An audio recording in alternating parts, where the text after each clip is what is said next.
Everyone ఇక హల్దీ రోజు పిల్లలకి రాఖీ కట్టించడమే మర్చిపోయాము. ఇంకా ఫైనల్ గా రాఖీలు ఇంకా నైట్కి కట్టించామన్నమాట. హల్దీ అయిపోయిన తర్వాత ఇక్కడ మా పాప అయితే ఫస్ట్ మా బాబుకి రాఖీ కట్టేస్తుంది అనమాట. మా ఆయన 100 రూపీస్ ఇస్తే చెరి 50 ఇచ్చేదా డాడీ అని అయితే అడుగుతున్నాడు.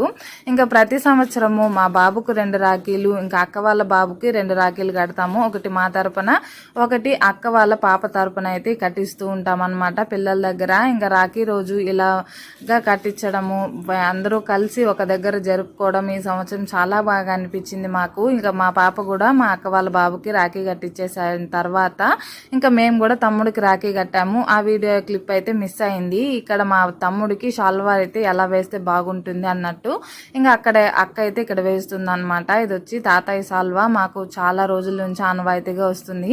ఇంకా పెళ్లికి కావాల్సిన వస్తువులన్నీ తీసుకొని వెళ్ళడానికి ఇక్కడ ఒక లిస్ట్ రాసుకొని ఎత్తి పెట్టుకుంటూ ఉన్నాము. ఇంకా ముందు మంచి వీడియోలు